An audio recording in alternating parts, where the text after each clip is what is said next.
I said, my plan is to retire in about 3 years, and then I'm going to farm the rest of my life. And he said, what? He goes, I said, yeah. I said, well, my plan is, I said, I hope, my dad's 86 and he's still helping out on the farm. So I said, I'm hoping that, I can do it when I'm 90 yet. So, and hopefully, the goal is that the kids will want to do it. It may not look the same as what I'm doing it, but, I'm always looking ahead a year or two, as far as building the soil. I always kidded myself that I was going to do something else, but it's the only thing I ever wanted to do. I did have a guidance counselor tell me that you can't go back to the farm. There's just no future there. And I despised him after that because it's all I ever wanted to do. So I guess I had to prove to him that it could work. And luckily I had a family that was very supportive. Hey, I guess it's in our blood. I guess as far as the profit, it's probably not the greatest living right now, but it's a great life. I guess we get a lot of reward just by being able to come down here and, I don't have a rat race. I don't have a riot going on here. I don't have nothing going on. This is just, we're at peace right here. So that's probably the most rewarding thing. That's why we farm. Putting cover crops into the mix, it's another job. It definitely is. It's a lot of work. And it's hard to manage all that stuff, but you think you've got problems and you realize the rest of the world's got it going on. When we first started no-tilling, my dad was my biggest opponent. He wanted nothing to do with it. It's not going to work, you're crazy, and took actually just the first year, but after 3 years he was convinced this is a route we got to go, and now he's our biggest supporter. He's like, that's our best corn. I don't know why we'd ever go back, and it's our biggest time saver. It's our biggest fuel saver. And I hated picking rock as a kid, to be honest with you.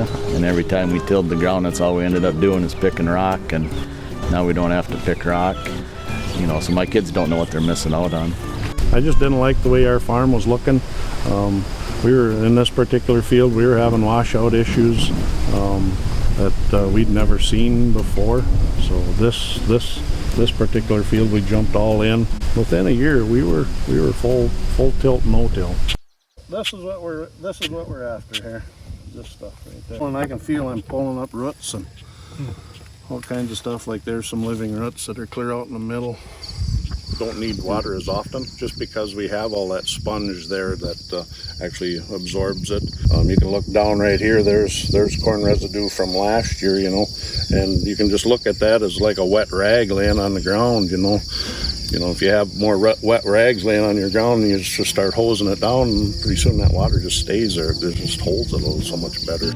So we had marginal soils that we were looking, it was basically came down to the bottom dollar. We were looking, how can we make this very marginal ground pay it for itself or pay its way. So that's why we were kind of looking for a less intensive, and really, we've said this many times, a lot of times around here, we'll get our moisture in May, we'll get our moisture in June, and then the spigot just kind of shuts off the middle of July. And it becomes, end of July, August can tend to be on the dry side. Well, that crop's done and harvested by then. So we're taking advantage of when we have tendency to get moisture. The rotations over the years, now we throw that crop of soybeans in there and they seem to do much better than they did 20 years ago. Just maintaining soil for the future generation is a big part of it. Because once that topsoil's gone, it's gone. You don't get it back. And I used to be, production oriented, I was pure alfalfa stands and, pure corn stands. And then I started having some junk fields, and I'm like, well, the cows milk off of this stuff just as well they do as a pure alfalfa field or whatever, and tends to lead into less health issues with the cows. We farm 1,200 acres, 1,500 acres, so we're not small by no means, but yeah, in today's spectrum, we are pretty small. I just hope that us as a smaller farm can still be here. That's what my big concern is so that's why I think we have to adapt some of these practices to make our ground a little more resilient. intense rainfall is becoming more common. You know, your gentle 2-day rain in the summer just very seldom happens. You know, here's a corn stalk that your raindrop could land on rather than landing on that bare soil. Our agronomist had mentioned that his more intensely tilled fields seem to leach. You know, coming into June, your fertilizer, you can kind of start to see where the fertilizer was held intact and where it wasn't. His no-till fields, they seem to maintain their fertility, where some of the more intensely tilled fields did have a tendency to show the inaccuracies of spreading. You know, you had your yellow patches much more evident.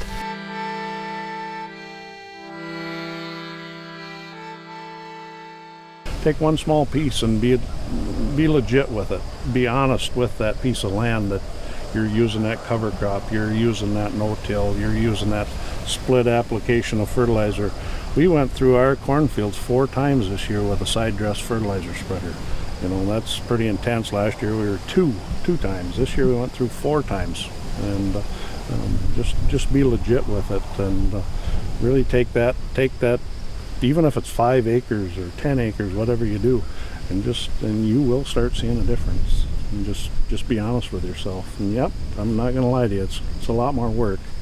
I shouldn't say a lot more work, but the rewards are gonna be there, I think. There's challenges that go along with all this. The cold soil, insects, white cockle, you know, these large taproot type weeds. So there's challenges with everything. Certain soil types erode more than other soil types. So to drive up and down the road and cookie cutter, every farm should be doing the same thing, it just doesn't work. You know, if you no-till and you see some yellowing in that, just be patient. You know, it doesn't mean you got to put more nitrogen out there. It doesn't mean you have to do, or you got to change next year and go back to tillage. You know, that corn will catch up in July.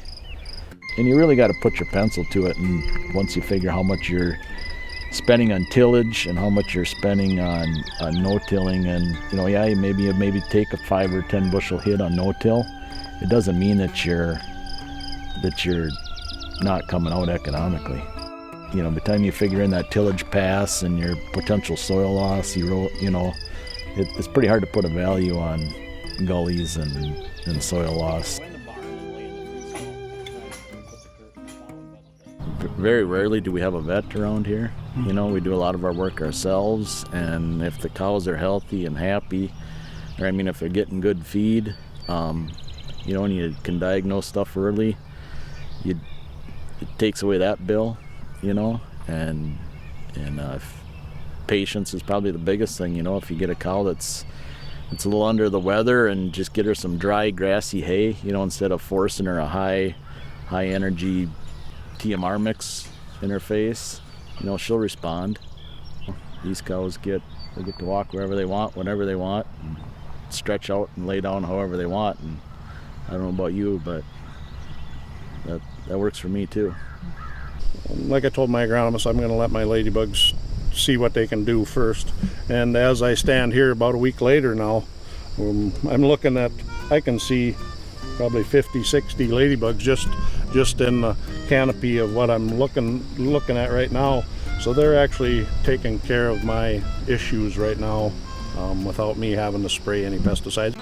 On the other side of the road, half mile from here, everything becomes the Horse Creek watershed and floated into Horse Creek, which in turn ends up in Cedar Lake.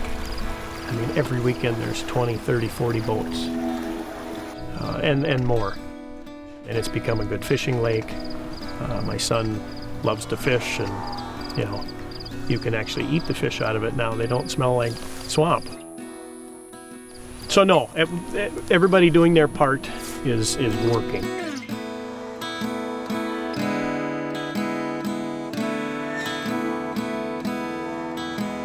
But it's not one segment that's going to fix it. Everybody has to work together.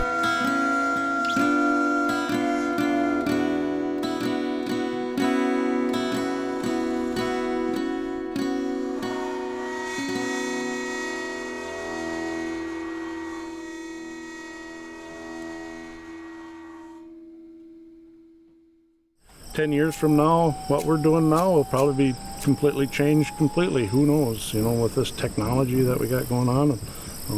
My grandparents couldn't drive, so they had some younger people that would come and drive them to, say, Menominee to go drive there. And halfway there, they'd have to stop the car and then oil the valves on it. So they'd stop and get a drink of water. There was a special spot on the side of the road where you could get water and oil your valves on the car, and then you could go on the rest of the way to Menominee. So, you know, where we just take that for granted, where we can just jump in the car and in 15 minutes we're in town of Menominee, you know. We got kind of forced into all this technology, and now we got a change with the technology, and we use that to our advantage, and it comes at a cost. So I think now we have to farm more just to overcome that cost. And one thing we know, that we just got to take care of the land. That's one thing that we do know.